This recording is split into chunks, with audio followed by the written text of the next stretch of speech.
¿Le estás sacando todo el potencial a tu tarjeta de crédito? Hoy vamos a dejar atrás los miedos y vamos a aprender cómo usar tu tarjeta con estrategia. Bienvenidos a Código Financiero, ideas claves para soluciones inteligentes. Hoy nos acompaña alguien que está transformando la banca desde adentro. Nos acompaña Sergio, un actuario con 10 años de experiencia en banca y fintech y que hoy está liderando toda la parte de riesgos y analítica en IO. ¿Cómo estás, Sergio? ¿Qué tal? Bienvenido al programa. Bien, muy bien. Muchas gracias. La verdad es un gran placer estar acá para hablar de estos temas que me apasionan, así que muy contento con poder formar parte de esta conversa. Maravilloso. Oye, yo he hecho la intro como si todo el mundo entendiera y he dicho que eres actuario, pero estoy segura que la gente que está escuchándonos no tiene idea de qué es un actuario porque yo no lo sabía hasta hace poco. Entonces, si pudieras explicarnos en muy sencillo y cortito qué es un actuario, ¿qué nos dirías? Dale.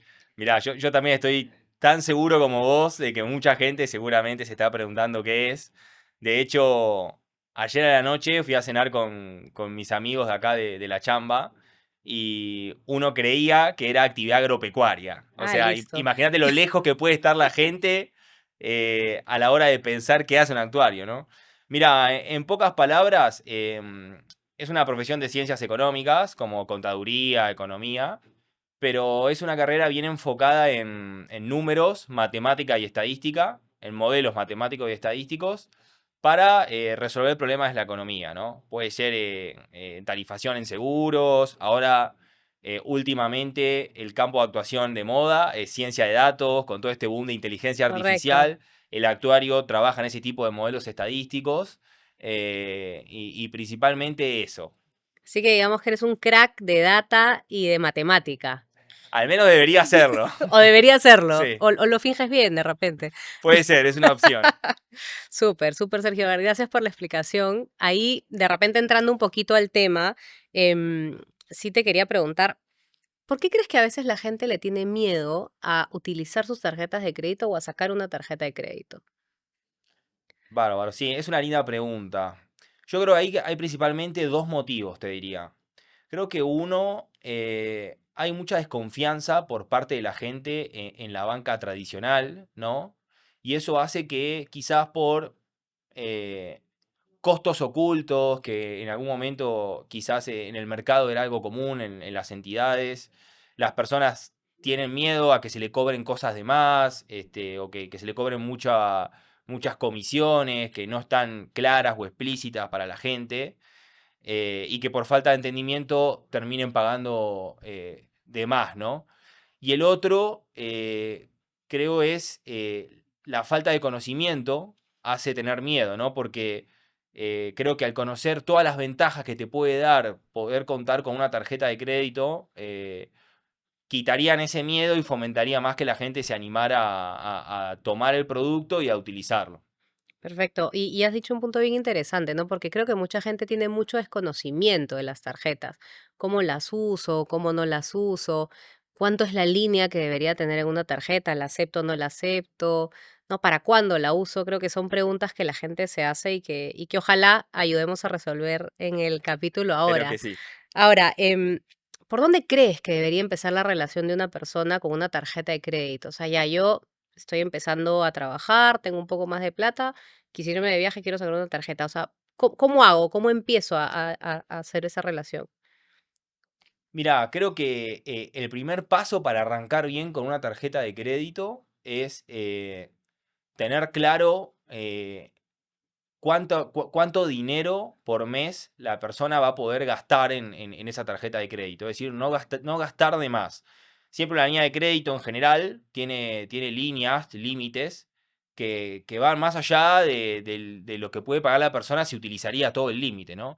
Entonces, creo que sobre todo para personas que no están acostumbradas al producto y que están haciendo su primera experiencia, creo que es fundamental empezar probando con pequeñas transacciones, de pronto con gastos cotidianos pequeños, como me compro el café, pruebo con tarjeta de crédito, e ir viendo hasta agarrar la habitualidad con el producto, de entender cómo se utiliza, cómo pagar, cómo funciona las cuestiones técnicas de una tarjeta que hay que conocer, que ahora vamos a entrar más en detalle, como la fecha de vencimiento, la fecha de corte, y una vez que, bueno, se va teniendo esa expertise del uso de la tarjeta, sí, por ahí empezar con otro tipo de consumos más grandes, pero creo que debería arrancar así, de a poco, ¿no? Ir probando, habituarse a utilizar el producto, sobre todo por ahí personas que quizás están más acostumbradas a usar efectivo Claro. y es quizás un sacudón pasar de efectivo a tarjeta de crédito.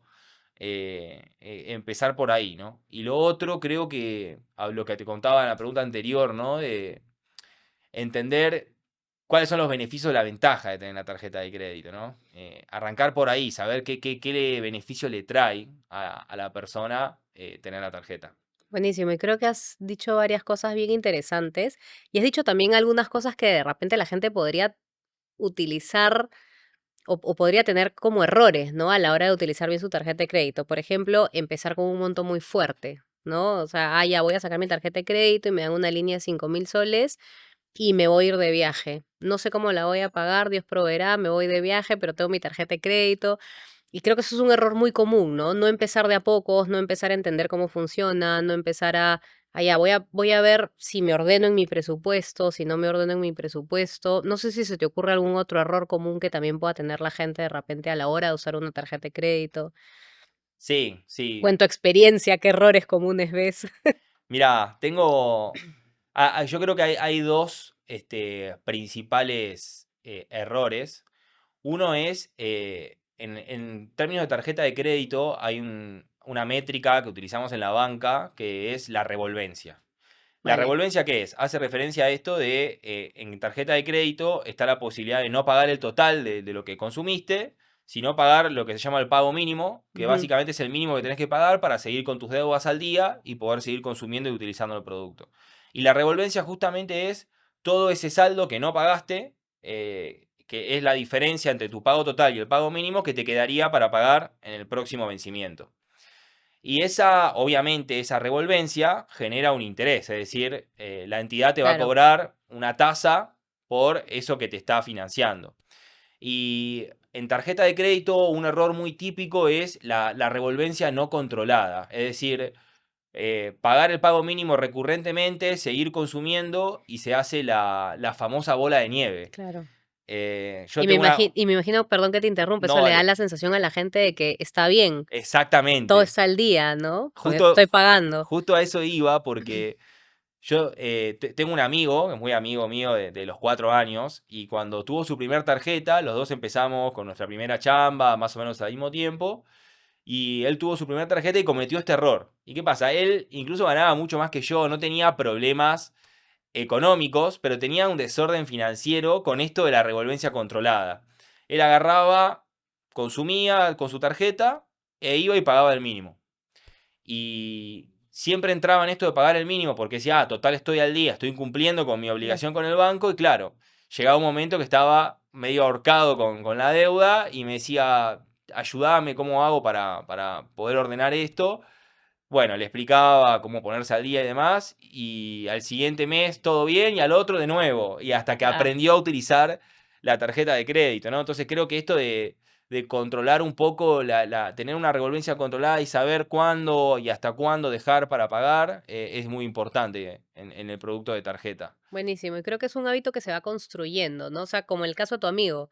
De repente aprendió a la mala, ¿no? Equivocándose, desordenándose un poco, pero al final, con el ir y venir de los meses, pudo ir aprendiendo a controlar cómo usar su tarjeta de crédito. Y creo que eso es algo muy importante, ¿no? Sí, sí, totalmente, totalmente. Y de hecho creo que hoy en día, sobre todo, en esto que te contaba anteriormente también de como usuario ver qué me da la entidad que me está dando la tarjeta de crédito, porque, por ejemplo, hoy en el mundo digital y fintech hay compañías, entidades que te acompañan en ese camino. Por ejemplo, nosotros en IO tenemos el control de límite de uso de línea que justamente te puede ayudar a dar esos primeros pasos. O sea, vos entras a la aplicación y podés poner un tope de alerta de decir, bueno, notificame cuando me haya pasado del 20% del uso de mi línea, ¿no? Y te Buenísimo. va ayudando a poder adoptar este hábito de utilizar la tarjeta saludablemente. Sergio, has dicho algo súper interesante Y es que, por ejemplo, en IO tú puedes poner un aviso, ¿no es cierto? Que hasta el 20% te gastas y si no te avisa para que no te pases de eso. Entonces, ¿por qué tú crees que es importante que en el mercado se invierta en estas cosas de personalización para ayudar a la gente a manejar sus finanzas? Buenísimo. Creo que es un punto de los que más valoro de la actualidad en el mercado. Yo creo que hoy en día estamos en un mercado tan competitivo. Es decir, en el pasado, si uno se remonta a hace 20, 30 años atrás, en general había poca oferta de productos y servicios financieros. Había pocas entidades que brindaban esos servicios y estaba muy concentrado, ¿no? Hoy en día, naturalmente, van surgiendo nuevas propuestas, incluso empresas tecnológicas que no se dedican a productos financieros, que empiezan a incursionar y meterse en tarjetas de crédito, préstamos. Entonces yo creo que hoy en día es el mejor momento del mercado para el usuario, en el sentido de que el mercado es tan competitivo que se va a quedar con los usuarios y los clientes aquella propuesta que sea más innovadora y que cubra más las necesidades del usuario. Es por eso que hoy en día el mercado está súper enfocado en la personalización, y ahora estamos en la época de la hiperpersonalización, Correcto. donde busca atomizar propuestas de valor para a nivel de cada usuario, ¿no? Entonces, con por ejemplo esto que hablábamos de IO, donde se puede controlar el límite que uno utiliza del porcentaje de la línea. No todos los usuarios lo necesitan, pero hay Claro. usuarios como estos que comentábamos que quizás si son sus primeros pasos, les va a venir bien ese acompañamiento. Y de pronto no todos los usuarios necesitan lo mismo, pero sí creo que este nivel de hiperpersonalización va a ser, digamos, tan targetizado que le va a poder dar a cada usuario lo que necesita, ¿no? Entonces creo que estamos en esta era y es por eso que el mercado naturalmente hace sus esfuerzos por personalizar una experiencia y una propuesta de valor. Buenísimo. Y creo que cogiendo el primer tema que hablamos, esta personalización ayuda también a que la gente le pierda el miedo, ¿no? A usar la tarjeta y, y que sea más sencillo, porque te está hablando a ti directamente como si te conociera, como si supiera qué Exactamente. necesitas exactamente en el momento que preciso, ¿no? Exactamente. De hecho, creo que justo cuando hablábamos anteriormente de por qué las personas le tienen miedo a la tarjeta de crédito y hablábamos esto de comisiones ocultas, gastos que no están explícitos. Justamente es como una falta de confianza de las personas con las entidades. Yo creo que hoy en día justamente está sucediendo lo contrario, porque con esto de la hiperpersonalización, a través del producto se busca acompañar al usuario y generar una relación de confianza. Te cuido para que no gastes más de lo que no tengas que gastar, para que tengas salud financiera, Claro. y ese nivel de cercanía y de confianza genera ese tipo de vínculo, ¿no? Ahora, es un tema complejo de que la gente crea a veces, ¿no? Porque la gente usualmente piensa en una entidad financiera o piensa en alguien que te presta plata como, ah, me quieres sacar plata, quieres ganar intereses conmigo, en algún lado vas a ganarme algo, ¿no? Y no nos ve o no ve necesariamente a esas entidades como socios, como Claro. aliados, ¿no? O sea, Sí, como alguien que te quiere ayudar y asesorar, y eso busca la personalización. sí, sí, totalmente. Y no solo asesorar, sino, creo yo, hacer menos compleja la vida cotidiana del usuario. Y ahí te voy a dar un ejemplo y contar con una experiencia personal. Eh, yo todos los jueves voy a la misma barbería, al mismo barbero, para hacerme corte y barba, ¿no? Entonces, el barbero me cobra con transferencia, eh, también conocido como yapear acá, que ya es un verbo. Y todos los jueves, a la misma hora, le transfería el mismo monto por el corte y barba al barbero. Y un día, una de estas aplicaciones que tengo me manda un push y me dice, ¿le querés transferir el nombre No del te puedo barbero creer. porque lo tenía agendado en los contactos? ¿Le querés transferir a Lucho Barber X soles? Y apreté ahí y le transfirió en 3 pasos menos de que Inmediato. inmediato. Entonces, ese es un ejemplo de cómo también a través de la hiperpersonalización facilita y mejora la experiencia y el día a día, la cotidianidad de la gente, ¿no? Como con esto que te decía, es un momento del mercado de donde el usuario puede sacar más provecho por el nivel de competitividad del mercado y las propuestas de valor bien personalizadas. Buenísimo. Me encanta el ejemplo. Ojalá que en algún momento me hagan acordar que tengo que pagar el celular. Casi me olvido y me lo iban a cortar porque no iba a llegar a mi fecha de pago. Felizmente, el operador de telefonía sí fue inteligente y me mandó un mensaje diciendo: "No te olvides que es tu último día", Estuvo atento. pero sería muy bueno que mi app del banco lo haga. La verdad que lo anoto para llevármelo de todas maneras. Sergio, ahora ha sido súper interesante hablar de todo esto de la personalización, ¿ya? Pero me gustaría cambiar un poquito de tema y entrar a algo más básico todavía, como para seguir haciendo que la gente pierda el miedo a usar su tarjeta de crédito, ¿ya? Y son estas famosas fechas de corte y de pago. Mucha gente no tiene idea de qué es. A mí me costó entenderlo. Tengo varias amigas que todavía no lo entienden. Entonces, ¿cómo le explicaríamos a la gente qué son las fechas de corte y de pago? ¿En qué se diferencian? Está buenísimo, porque de hecho, por ahí son cosas que pueden generar miedo por el desconocimiento, pero terminan siendo una ventaja si conoces bien qué significan y cómo usarlo.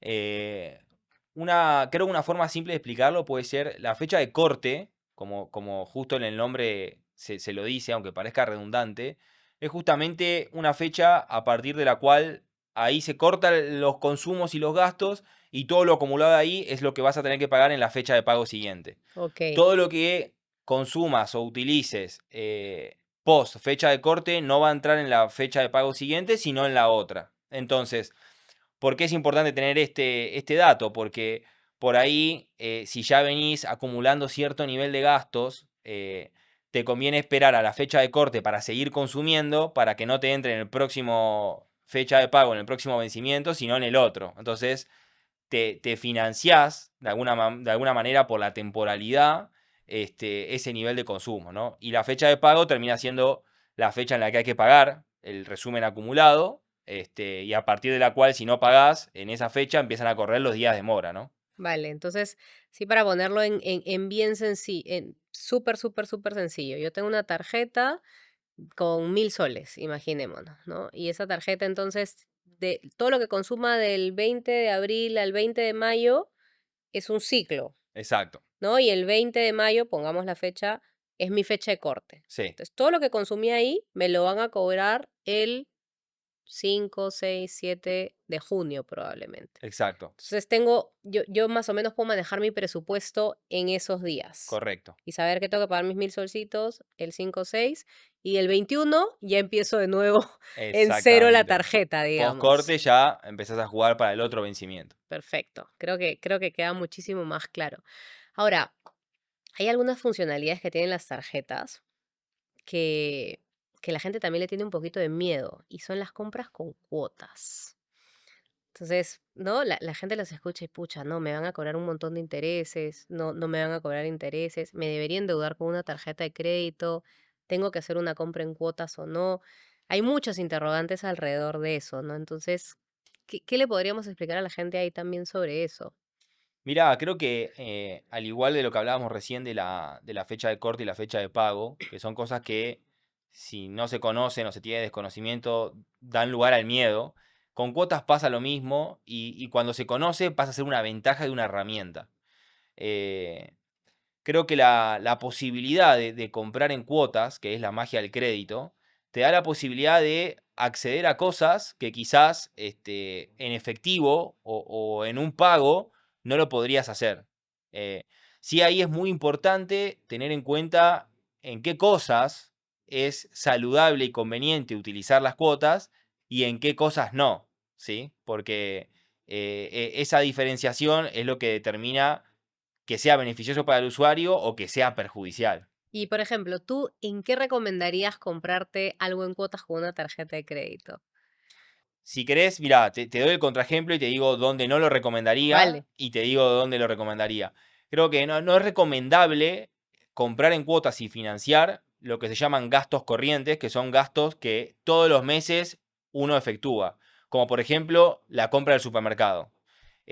Para, digamos, comprar comida, lo que uno tiene que recurrentemente todos los meses comprar, si uno empieza a pagar en cuotas y financiar esos gastos corrientes, naturalmente va a entrar en una bola de nieve que hablábamos anteriormente de la revolvencia no controlada, ¿no?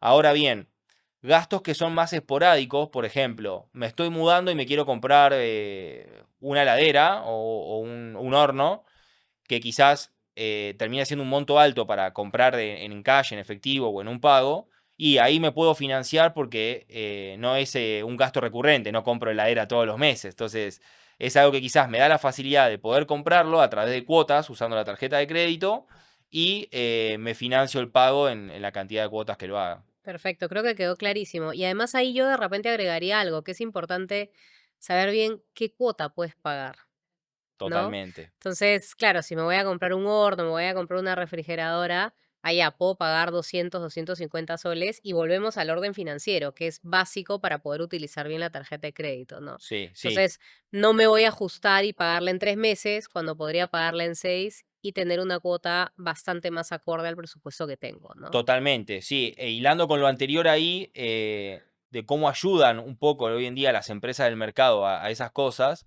eh, también me ha pasado en momentos que utilicé cuotas para comprar alguna cosa esporádica, porque también me mudaba y tenía que hacer ese tipo de compras. En mi aplicación de tarjeta de crédito me mandaban un push y me decían, como un warning, estás gastando más que los últimos 3 meses. Ojo, que no se te vaya la mano, como para cuidarme y que esté todo controlado, ¿no? Ahora, hay un montón de gente también, vamos a la parte no tan bonita, que usa más de una tarjeta, ¿no? O que se acostumbra a sacar varias tarjetas de crédito. Entonces, y no hay problema con tener más de una tarjeta de crédito, probablemente. El problema es el desorden, ¿no? Entonces, ¿qué podríamos recomendarle a esa gente? O o qué hacen algunos bancos o entidades para ayudar a esa gente que empieza a desordenarse un poquito más en su manejo financiero? Dale, mira, ahí yo siempre recomiendo que justamente por un tema de organización, como vos bien mencionabas, que mientras menos tarjetas se tengan, no está mal tener muchas tarjetas, pero a su vez mientras menos se tengan mejor. Y ahí también conectando con otro tema que hablábamos anteriormente de el mercado competitivo y cómo es favorable para el usuario, es fundamental entender qué me está dando esta propuesta de valor, ¿no? Y entonces ahí lo que es recomendable es tener tarjetas complementarias. Quizás hay Vale. una que me da cashback, entonces la utilizo en mis gastos corrientes porque me devuelve plata cada vez que compro, que transacciono. Hay otra que quizás tiene cuotas en un rubro donde habitualmente uso. No sé, por ejemplo, a mí me gusta mucho comprarme ropa deportiva porque entreno mucho, entonces tengo una tarjeta que tiene descuentos en tiendas deportivas. Tratar de tener tarjetas complementarias para sacarle el máximo beneficio al mercado, pero ya cuando se empiezan a solapar o a ser similares, no conviene seguir sumando cantidad de tarjetas, ¿no? Vale, y ahí creo que hay algo bien importante también, ¿no? Y entra de repente un término que no es tan conocido o de repente sí, que es como tu calificación crediticia, ¿no? Porque tener muchas tarjetas no es malo, pero no saber usarlas ya te empieza a perjudicar un poquito. Y claro, este historial crediticio es como tu nota, ¿no? Como cómo te miran las entidades, cómo te miran los bancos. Entonces, si eres muy chancón, quieres estar entre el 18 y el 20 y sacarte una muy buena nota porque eso te habilita otras cosas. Pero me imagino que también mal utilizar las tarjetas te hace estar no necesariamente jalado, pero digamos que muy pegado a una nota desaprobatoria, ¿no? Entonces, creo que eso es bien importante que la gente también entienda. Totalmente. Sí, sí, tocaste un punto creo que clave porque el tema del historial crediticio es lo que a muchas personas quizás no les permite acceder a una tarjeta de crédito o a un producto del sistema financiero. Por eso es importante tener las finanzas ordenadas, controladas, organizadas, para no recaer en un mal historial crediticio. Vos mencionabas el tema de la nota, por ejemplo. Y lo que se utiliza en general como reflejo del historial crediticio se conoce como el score. El score, justamente, como vos bien decías, es un puntaje, una nota, que refleja para el banco o la empresa que presta los servicios financieros qué tan bueno crediticiamente o qué tan ordenada están las finanzas de esos usuarios y qué tantas posibilidades hay de que me pague o que no me pague, ¿no? Entonces, hay muchas personas que a veces, porque no están accediendo a un producto o tienen estos problemas de mal historial crediticio, quizás consideran que ya no van a poder tener un producto, ¿no? Y es importante entender que esto cambia, que no es algo estático, sino que es dinámico en el tiempo, y en la medida que las personas puedan controlar sus gastos, ordenar sus finanzas, pagar a término siempre, porque esa es otra cosa que genera un mal historial crediticio, pagar con atraso, con morosidad, o sea, post fecha de vencimiento, este, son aspectos que van generando un mal historial crediticio. Por eso es importante el orden. Ahora, has dicho algo bien interesante y es que el historial crediticio no es estático, ¿no? Entonces, que hayas estado mal un mes no significa que vayas a estar mal siempre o que ya no hay nada que puedas hacer, ¿no? O sea, creo que hay muchos hábitos que te pueden ayudar a recuperar tu historial crediticio o a tener un muy buen historial crediticio, ¿no? Entonces, si tuvieras que darle a la gente así como el consejo de uno o dos hábitos financieros que los ayuden a mantener un historial crediticio bueno, ¿cuáles serían?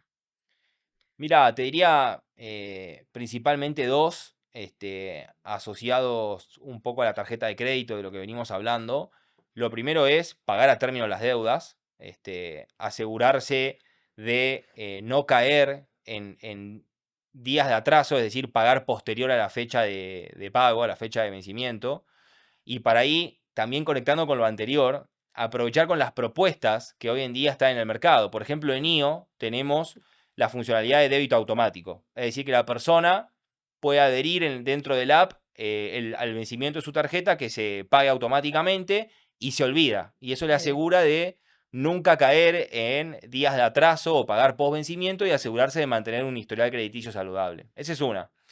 Y la otra, lo que hablábamos también en otro de los puntos, el tema de la revolvencia controlada. No tener un crecimiento de deuda muy brusco o muy grande que pueda, digamos, dar indicios de que se está ya teniendo un nivel de deuda más allá de lo que la persona puede pagar, ¿no? Buenísimo. Y ahora, ¿qué errores comunes podría tener la gente que le bajen el score sin que se dé cuenta? Porque hay gente, primero que no es consciente, ¿no? De que tiene un score crediticio y que los bancos lo están mirando.